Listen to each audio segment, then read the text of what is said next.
Ketika ditanya kepada Rasulullah, ya Rasulullah, dalam syariat Islam ini amal baik banyak sangat, nak buat semua tak mampu. Jadi mana yang perlu saya lazimkan diri untuk saya amalkan daripada kebanyakannya amal soleh, amal ketaatan? Kata Nabi,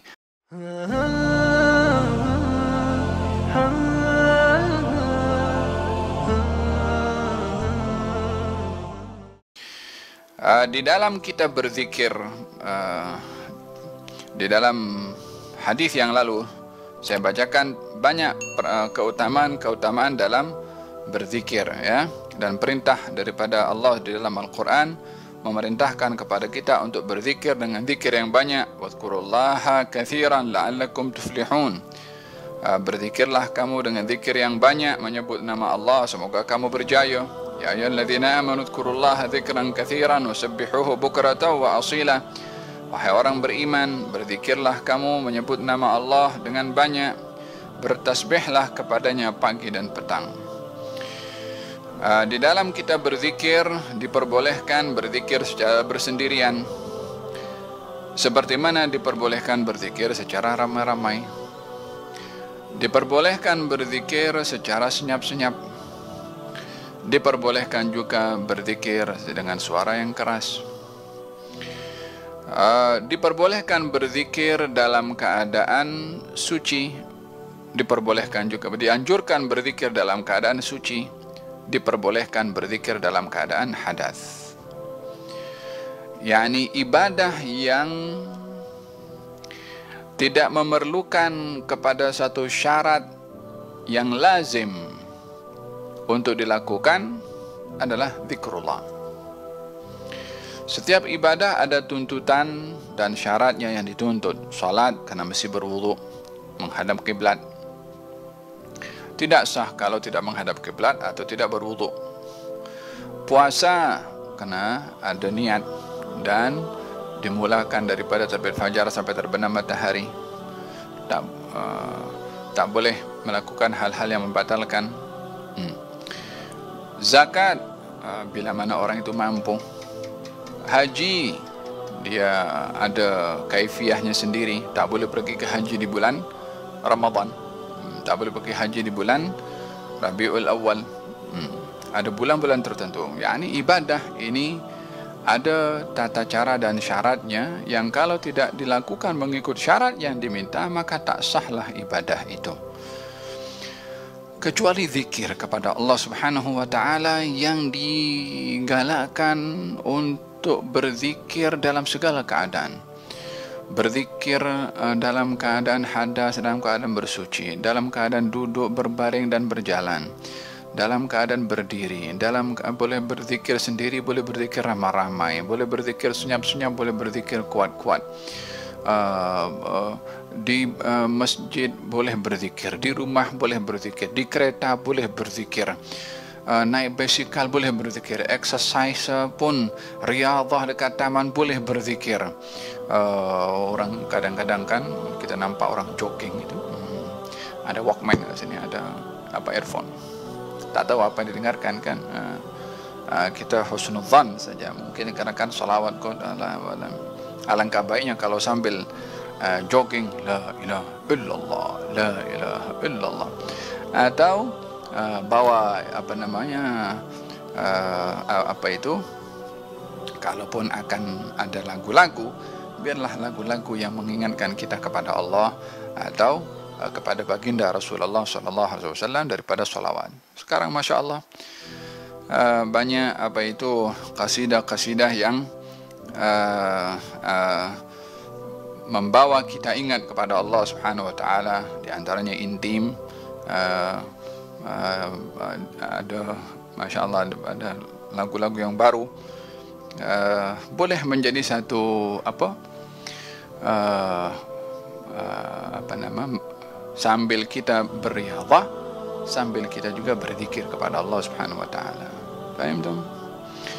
Daripada lagu-lagu yang dangdut ke atau lagu-lagu macam-macam kan, baik zikir-zikir yang mengingatkan kita kepada Allah Subhanahu wa taala. La ilaha illallah. Maka dalam berzikir kepada Allah Subhanahu wa taala dalam segala keadaan, Dalam bilik air pun juga yang tak boleh berzikir dengan lidah bergerak atau dengan suara, tapi tidak dihalang untuk berzikir dalam hati. Yakni dalam segala keadaan zikir diperbolehkan. Ini yang menjadi keistimewaan kepada zikrullah. Oleh sebab itu kata Imam Al-Haddad, wa thabir alaihi fi adh-dhalami wa fi adh-dhiya'i wa fi kulli halin bil lisani wa bis sirri. Wa thabir alaihi yani muthabarah, yani muthabarah itu muwadhabah, mulazamah, mustamirrah, berterusan di dalam berzikir kepada Allah, fi adh-dhalami wa fi adh-dhiya'i. Fi adh-dhalam waktu malam, Ziya waktu pagi, maksudnya siang dan malam, pagi dan petang, yakni berterusan.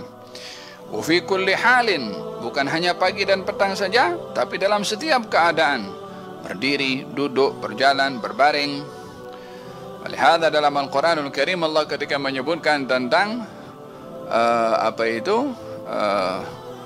ulul albab, orang-orang yang berakal, yaitu alladzina yadhkurunallaha qiyaman wa qu'udan wa ala junubihim wa yatafakkaruna fi khalqis samawati wal ard rabbana ma khalaqta hadza batilan subhanaka faqina adzaban nar.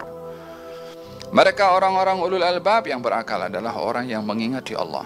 Bila mengingati Allah, yadhkurunallaha qiyaman, berdiri, qu'udan, duduk, wa ala junubihim, berbaring. Disebutkan 3 keadaan. Bukan membatasi zikir itu diperbolehkan dalam 3 keadaan, yang kalau tidak dalam keadaan 3 keadaan tak boleh berzikir, tidak. Ianya adalah beraneka ragamnya keadaan dalam berzikir diperbolehkan, apa saja keadaannya.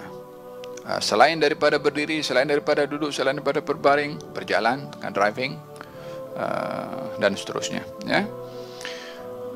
Wa fi kulli hal bil lisan wa bil sirri, boleh berzikir dengan lisan, yakni dengan suara, dengan lisannya, wa bil sirri, dan juga dengan hati.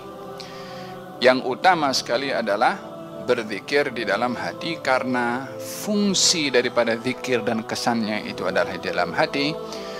Maka keutamaannya adalah zikir dengan hati. Lisan ini membantu hati untuk berzikir kepada Allah supaya fokus dan khusyuk, dan lisan juga ketika berzikir adalah memberikan hak lisan dalam ibadahnya.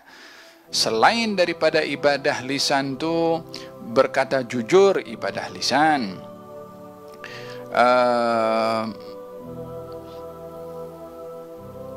menyampaikan nasihat dengan lisan, ibadahnya lisan.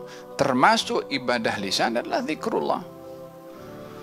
Sehingga kalau orang berzikir dengan hati dan lisannya, 2 anggota yang beribadah, hati dan lisan. Walaupun prioritinya dalam berzikir ini adalah hati. Ala bidzikrillahi tatmainnul qulub. Naam. Dengan berzikir hati akan tenang.